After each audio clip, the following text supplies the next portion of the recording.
Massive humanoid monsters known as Titans unexpectedly materialized on Earth at some point in the distant past. Any human they could capture would serve as their food. Over time, the number of humans started to decrease because they were no longer at the top of the food chain. Humanity still hadn't figured out how to defeat the Titans, despite the destruction of numerous civilizations. To be safe, they decided to restrict their freedom instead. To keep people from invading, the humans who survived constructed massive concentric walls that were both taller and thicker than the Titans. To provide dual protection, 2 circular walls were built, one inside the other. They could have a peaceful life inside these walls. The walls did not, however, provide perpetual security. People still lived in fear of the Titans, even after a century had passed. One day, Aaron Yeager, a young man who lived in the outer district, hopes to venture outside the walls and discover the world. He discusses the seas and oceans of the outside world with his friends Armin and Mikasa on a regular basis. They make the decision to visit the border one day and attempt to scale the wall in order to cross over. When the group finally gets a close-up look at the wall as they get closer to the border, they are astounded by its size. Mikasa and Armin express skepticism towards the notion, suggesting that the Titans might still be outside. Aaron, however, maintains that since no one has seen them in a century, they most likely perished since they had no humans to eat. The Border Patrol shows up to arrest the group for being too close to the wall, interrupting their conversation. Ignoring the possibility of his execution, Aaron becomes enraged at the police for attempting to apprehend his friends and begins fighting them. Captain Suda walks up to them at that point and orders the soldiers to back off. Sending the soldiers away, he vows to personally punish the group. Although Suda acknowledges Aaron's longing for independence, she finds his behavior to be immature. After that, he tells the group about a military strategy to investigate outside the walls. Aaron doesn't have to risk his life, he says, because the government has dispatched some soldiers to check the situation. A loud explosion startles everyone at once. Then there's an earthquake, and the earth trembles. The group withdraws as the wall advances violently. Subsequently, they witness the unimaginable sight of a monstrous giant Titan that surpasses the wall on the opposite side. It screams loudly, terrifying everyone, and starts kicking the wall. The patrol officers are powerless to stop it, so they watch in horror. After a few kicks, the Titan manages to break through the wall and vanishes into the smoke. There's a brief moment of silence. Subsequently, the soldiers witness numerous additional giants moving through the opening that remains.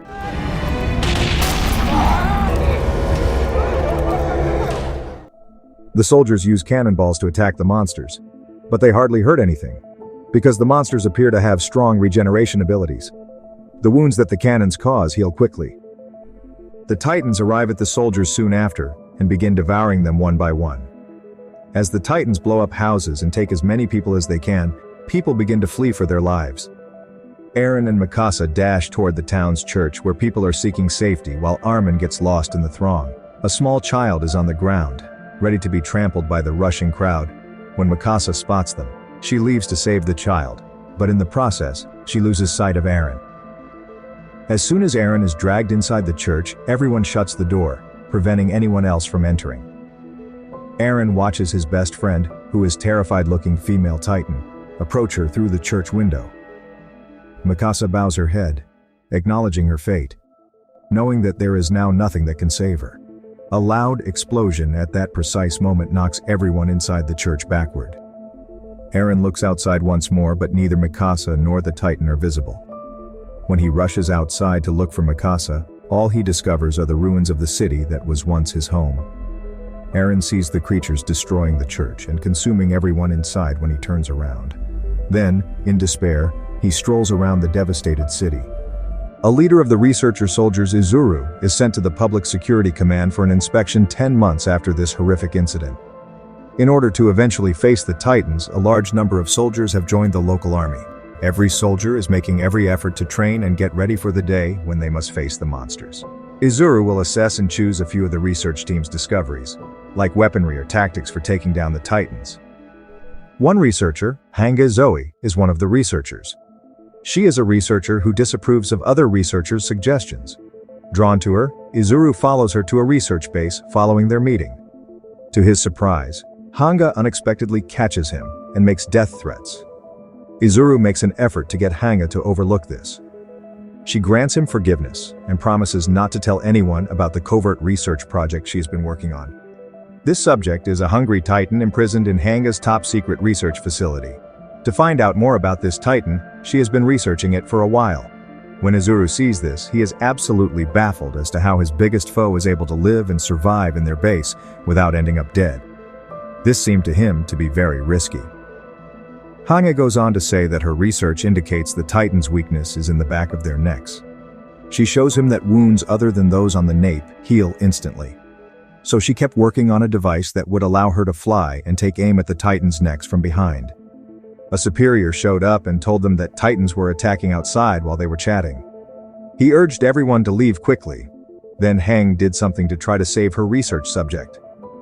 Hang persisted despite the superior's belief that she was crazy because it was impossible to accomplish.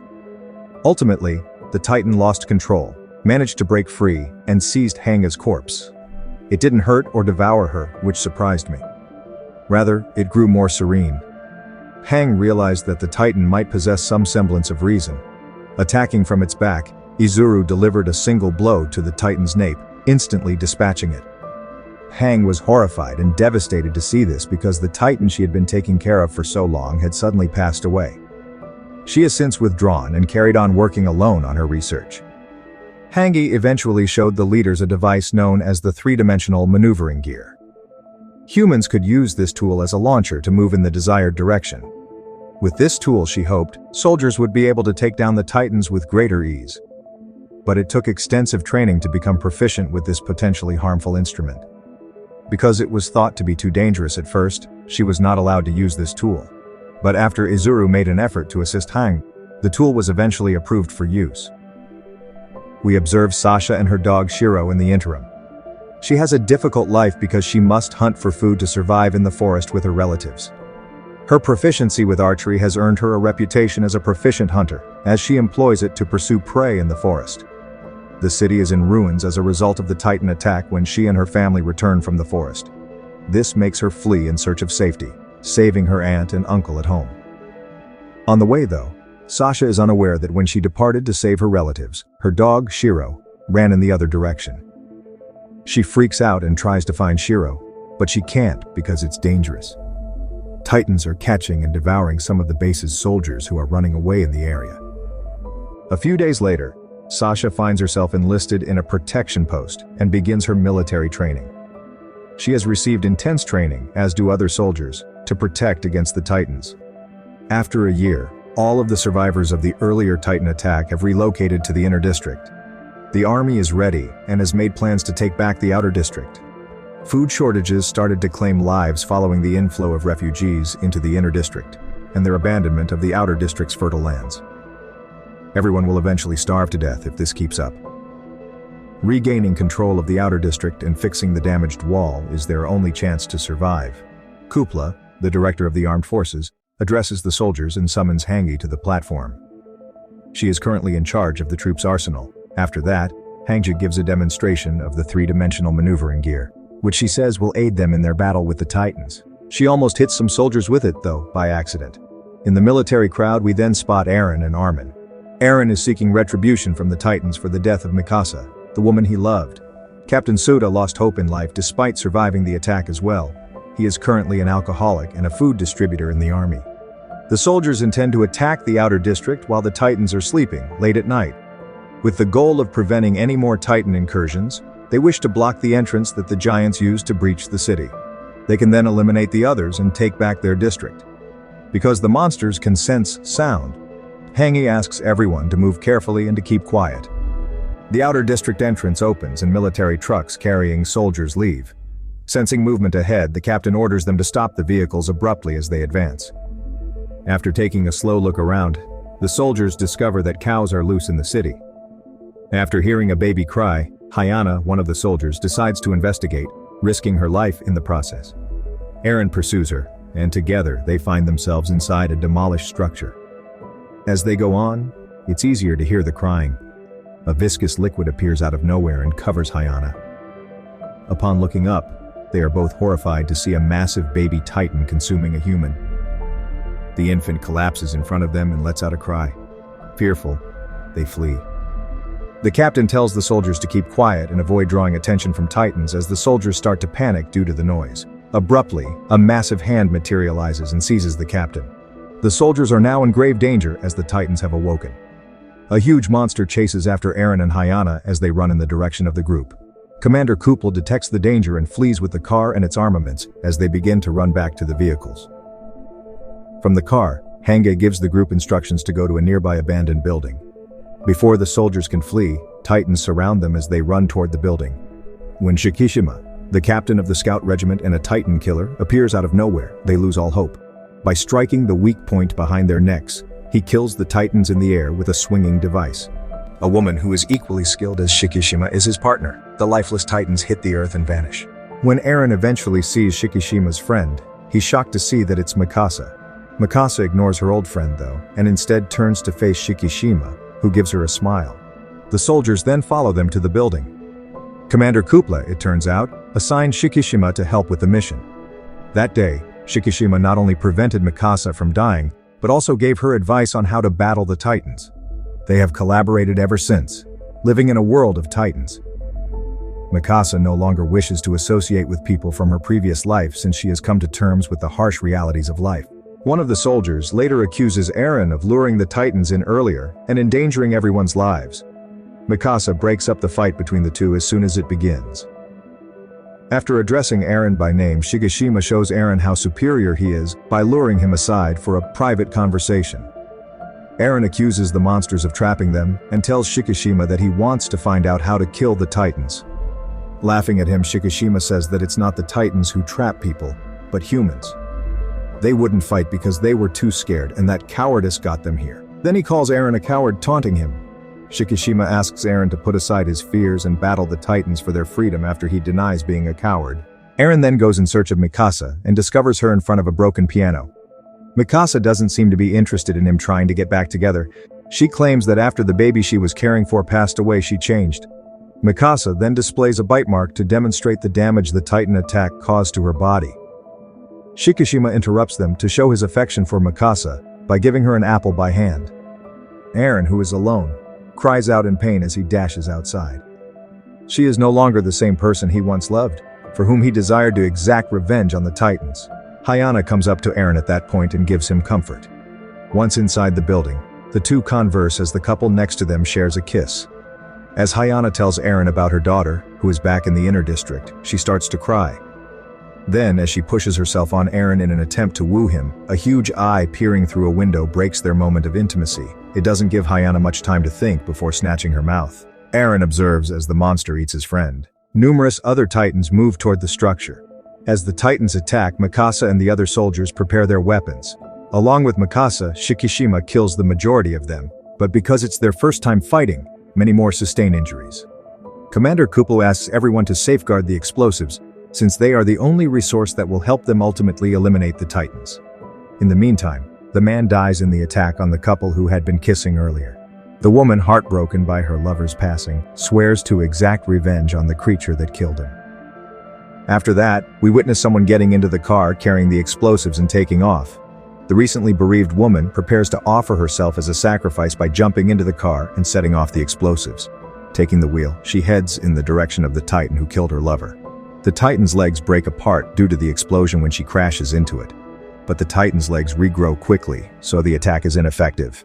Attacking their weak point is the only way to end their life. Eren is still atop the structure and hasn't yet assisted the others in taking down the Titans. He thinks back to what Shikishima said earlier and attacks them with his three-dimensional maneuvering gear. Despite his initial difficulties, he succeeds in making his first kill thanks to Shikishima's advice. But right away after, he stumbles and flies right into the jaws of another Titan. Eren jumps onto the roof to save himself after the Titan rips off one of his legs. As Armin tries to get away, a Titan suddenly grabs him. The rest attempt to rescue him. Eren sighs in agony as the Titan prepares to devour him, but he doesn't give up on trying to save his friend. He makes his way to the building's edge, leaps into the monster's mouth, and holds it open. Right before Armin falls into the Titan's jaws, he is prevented from dying. But in the process, Eren stumbles into the Titan's stomach. He finds himself surrounded by several corpses there, including Hyana's. Mikasa learns of Eren's passing from Armin while she and the others are standing on a rooftop. Mikasa can't contain her feelings and is obviously upset by the news. Enraged, she pursues the Titans and ends their lives. But halfway through, her fuel runs out and she crashes to the ground. Mikasa is in the path of the Titan who ate Eren and is prepared to eat her too. However, out of the creature's mouth comes a hand. Its body soon bursts, exposing another Titan within. One by one, the newly formed Titan slays its own kind in battle. When the remaining soldiers learn that Eren is the new Titan, they are stunned. The Titan charges the building after eliminating every other Titan. Eren enters with the intention of attacking them as if he has forgotten who he is. With the exception of Mikasa, who calls Eren's name, the soldiers flee in terror. But he doesn't pause to seize her. He looks at her as his memory slowly returns, and he starts to recognize Mikasa. Then, like the other Titans, he collapses to the ground and begins to fade away. When Mikasa slashes at his weak point, the creature transforms into Eren, the human. To everyone's amazement, he used the creature's regenerative abilities to regenerate his leg. Eren gradually comes to, and eventually the final Titan vanishes. Next, there's a flashback. Eren's father used genetic engineering to experiment on him when he was a young boy, injecting him with a serum that could transform anyone into a Titan. When the government arrived to stop Eren's father's experiments, Captain Soda was also there and assisted in keeping him hidden. While Eren was hiding, the soldiers under Commander Kupel's command took Eren's parents and killed them. While Captain Soda removed the boy from harm's way, the commander set fire to the laboratory. Eren slowly comes to as he returns to the present. In a state of shock, Eren awakens to discover that the soldiers have bound him and are pointing their weapons at him. As Commander Kupel walks into the building, he starts to explain his philosophy, telling how humanity came together when they realized they had a common enemy in the Titans. Resources became scarce, but because they are now equal, everyone is happy. However, Eren's capacity to change into a Titan puts their tranquil existence in jeopardy. Eren tries so hard to tell the commander that he is a human, but he won't let him survive. Armin rushes in to defend his friend Eren as he is about to be shot, saying that Eren is the one who saved everyone from the Titans. As he can protect the city from the Titans, he reassures the commander that his friend will be a great asset to humanity. Captain Hang is against killing Eren as well, but only because she wants to use him as a subject for experiments and Titan research. Armin keeps trying to convince Kupel that they can successfully repair the wall with Eren's assistance because there is a disabled missile close to the outer city. Kupel accuses Armin of destroying the explosives and sabotaging the previous mission, which makes the situation worse, despite the boy's attempt to persuade the commander. Eren keeps pleading with everyone to give him a chance to fulfill his mission and aid the citizens of the city as the commander gives the order for the soldiers to fire. When Mikasa realizes their friend is going to die, she ultimately makes the decision to fight for their lives. However, the commander wonders why she is standing up for a monster. Out of options, Suda yells at everyone to stop before going on to describe Eren's abilities. While a Titan, he seems to be able to control himself, but with time, his awareness wanes. Shots fired, knocking the man to the ground before he can continue. With his final breath, Suda tries to speak but is unable and passes away. Unexpectedly, a Titan drops from the ceiling, smashing Commander Kupel and the soldiers in the area. When people fire at the monster, their bullets seem to bounce off its armor-like skin. With a single blow, the giant dispatches the soldiers with ease and seizes Eren. The Titan displays signs of consciousness as it blocks their attempt to attack its neck with its hand. Mikasa gets ready to defend her allies as the Titan turns to face the soldiers. The creature gives her a strange look before ceasing to attack, saving their lives. Then the giant begins to scale the building, dragging Eren along with it. Following Armin's burial of the deceased, Captain Hang assumes leadership and chooses to move forward with the restoration of the wall. They have to go for the outer walls, but not before they get the bomb Armin mentioned. Though Mikasa is hesitant to go back to her hometown, she must decide to keep her allies safe. Eren awakens in a white room at the same moment and hears music from more than a century ago. He looks over and notices with interest that a jukebox is playing a vinyl record. He hears a man's voice, who turns out to be Captain Shikishima, as the music stops. The man says that although he managed to save Eren from the Titan, he was unable to kill the creature because it was able to flee. As he explains the history of the Titans, the captain starts displaying pictures to Eren from a century ago. It seems that through genetic engineering, humans sought to create super soldier weapons, which is how they created the giants that are now known as Titans. But they were unable to stop the virus from spreading throughout the populace, turning people into titans at random and destroying human civilization. Without knowing who would change next, people began acting suspiciously toward one another and eventually destroyed themselves. Somehow, though, some people never became titans and took refuge inside these walls. After a while, a political structure emerged that eventually gave rise to modern society. Now that they are in the White Rooms, the government built them to watch over people and make sure they forget the history of humanity, making them easier to manipulate. According to the captain, the government orchestrated the attack on the walls to make people fearful and make them wonder what lies beyond. Aaron can retain consciousness after changing into a titan, which gives the captain hope. He thinks that by working together, they can stop the government from making people into slaves. After they part ways, the captain gives Aaron a tour of his operatives and most of the explosives he pilfered from Commander Kupel. He also shows off the old weapons from the battles against the Titans, which wouldn't work against the giants but would kill humans instead. Aaron receives the 3D maneuvering gear from Shikishima, who also assures him that he will now be in charge of his own destiny. Before any Titans see them, the soldiers are able to remove the missile from the ground and direct it toward the wall's opening. Mikasa observes from a distance, thinking back to the good times she had while still dating Aaron. As the group moves toward the city, Armin suddenly comes to a stop in front of their truck because he spots an armored vehicle. Aaron exits the vehicle and meets up with his buddies as a group of soldiers disembark and point their weapons at them. Mikasa is obviously relieved to see her friend alive, and he apologizes for worrying her. Leaping out of the car, Shikishima inspects the bomb the gang has recovered.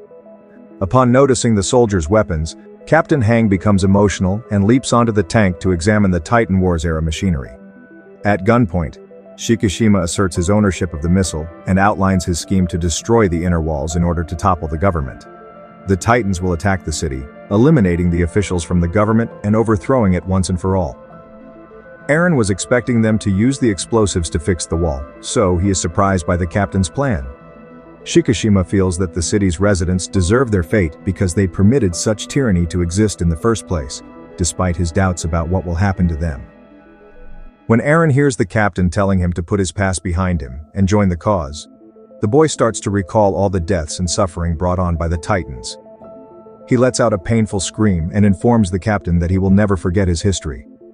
Aaron charges at Shikishima after realizing he won't be heard, but he is instantly knocked to the ground. Aaron stands up and tries to hit the captain once more, but he blocks every blow Aaron throws at him and strikes back fast enough to knock Aaron out. Aaron is still charging at the captain with all of his might, but he challenges the boy to become a Titan. The boy is being beaten down on the ground and is unable to land a single punch, so his attacks are ineffective. Mikasa begs the captain to stop hitting her friend, but Shikishima snorts and seizes the chance to make Aaron feel weak by giving the girl an enforced kiss. She tries to slap the man, but all she gets is a kick to the ground. This infuriates Aaron, who charges at the captain without thinking and turns into a punching bag that Shikishima can't hit. Armin looks at the unstable building with his teammate Sanagi, trying to think of a way to help his friend. Armin yells at Shikishima to stop before he can finish Aaron off with his own sword, threatening to set off the bomb and blow everything to bits. The captain doesn't think Armin is being serious and orders his men to fire. He tells his buddy to go get Aaron and bring him to the truck. Just as Sanagi is about to charge forward and begin tearing down the building, a climbing hook suddenly pierces through the man's face and strikes the unsteady structure. He screams for Armin to leave and keeps tugging with all of his strength. Sanagi continues to pull and manages to topple the building directly on top of the bomb, despite the captain's men firing at him. A huge explosion almost destroys their car as Armin seizes the chance to flee, but the group is able to get away in time. As they watch the explosion and lament their friend's passing, Shikishima unexpectedly shows up, having somehow survived as well, and gets into the car, announcing that he will retrieve the missile. To everyone's surprise, the captain pulls out his sword and stabs himself in the heart. A change takes place and bones start to show from behind his back. Shikishima begins to change into a titan, with body parts growing on the creature, as the group swiftly flees. Armin turns to face the giant in disbelief, realizing that it was the captain who had killed Commander Kupel and abducted his friend. Jean intervenes when Aaron tries to stab himself and change into a titan because they are unsure if that will benefit the main character. He assures Aaron that in contrast to Shikishima, he is not alone and that with cooperation, they will vanquish the monster. As it gets closer to the group, the armored titan shows off its might by dispatching two other titans with ease at once. In an effort to divert the titan, the team moves closer to it. Sasha takes advantage of the situation by temporarily blinding the giant by firing an explosive arrow into its eye. While Mikasa cuts the titan's fingers, Jean flies around the creature, attacking the weak point between its armor. The titan falls to the ground as Eren swoops around the creature's blind spot and slashes its Achilles tendon. When Jean notices this, he leaps toward the giant in an attempt to strike it in the neck with the last blow. As the armored titan turns to face Eren, he kicks his friend out of the way and throws him against the buildings, deflecting his blows. Turning to face the missile, the armored titan sees Eren changing into the berserker titan before it can seize the explosive. The titans then roar louder and move closer to one another. The two begin trading blows, but Eren quickly discovers that his opponent's armor makes every blow that he delivers ineffective against him. With a devastating head kick, the armored titan takes control of the fight and sends Eren to the ground.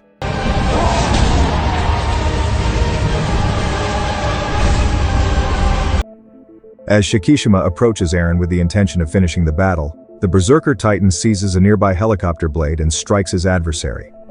Eren musters all his strength for a last blow that sends the armored titan hurtling backward toward the buildings as the attack almost splits it in half. Eren screams with triumph as Shikishima starts to transform back into a human. He goes up to his buddies and starts to remove the bomb from the truck. With the bomb balanced on its back, the berserker titan begins to scale the wall, its allies using their climbing hooks to trail closely behind. When they get to the intersection, Eren tries to plant the bomb on the structure, but soon passes out from exhaustion and the beginnings of fainting from the transformation. When Mikasa realizes this, she dashes to her friend. Reminding Eren of their agreement to see the ocean together, she pierces the titan's nape in an attempt to rouse him. After remembering his past experiences, Eren is able to come to and fits the missile into the wall structure. Meanwhile, inside the armored vehicle, Captain Hang escapes the previous explosion unscathed. Taken aback by her own good fortune, she begins removing rocket launchers from her side, followed closely by a second, equally mysterious man. While Armin sets the explosive's timer to detonate in 5 minutes, Mikasa manages to extract Eren from the Titan. As the group prepares to leave, they notice Commander Kupley perched atop the wall behind them. The man, who somehow survived the Titan attack, offers money and benefits if they turn Eren over to the government and leave the wall as is. The commander shoots at the team after they angrily refuse, wounding Armin in the process. The commander yells that people cannot be happy without the wall and that there is only chaos in the world. The man is about to finish when Sasha shoots him with multiple arrows, causing him to fall behind the wall. To the amazement of all, the commander also starts to change, evolving into the colossal titan that demolished the wall 2 years prior. To exact revenge on everyone he killed, the team charges toward the giant, but they find it difficult to get close because of the titan's extreme heat. The monstrous giant tries to grab the missile and stop the explosion. Jean attacks the titan in an attempt to stop it from detonating the bomb, but the monster kills him with a single blow. Captain Hang fires a huge explosion from below that strikes the colossal titan as it turns to try and grab Eren. Eren has the chance to land behind the colossal titan as it struggles to reach the bomb despite its wounds. Surprisingly, the bomb doesn't explode as the timer reaches the final second as he approaches the commander. Mikasa runs toward the bomb to try to fix it, but she is unsure of what to do because the titan managed to damage the detonator. Remarkably, Shikishima makes an appearance behind the girl after surviving the altercation with Eren. After making fun of her attempts to mend the walls, he knocks Mikasa to the ground. Since he knows that people will always attempt to fix the walls, he is disappointed in humanity for prioritizing safety over freedom. Mikasa makes an effort to persuade the captain that he can still bring humanity freedom by eliminating the despot who is enslaving the populace. Eren cuts the back of the Titan's neck at the same moment he approaches the commander. But before the main character can land the last blow, he is pulled by the Titan's enormous hand. The captain carrying the missile climbs to the top of the wall just as the Titan is about to kill Eren, forcing the giant to release the boy from its grasp. As he gets closer, Shikishima puts the missile into the colossal Titan's mouth, setting off a huge explosion that kills them both. The concrete collapses as a result of a second explosion that cracks the wall's top due to a chain reaction. Eren stumbles as he frantically tries to escape the collapse, but Mikasa saves him by holding on to him. Massive boulders tumble in front of the opening, completely closing it off. Aaron and Mikasa manage to climb to the top of the wall and avoid falling. When they eventually spot the ocean in the distance, they are overjoyed and astounded by its splendor. They don't know that cameras are watching them covertly from behind though, and a robot voice informs them that there are future plans for the two.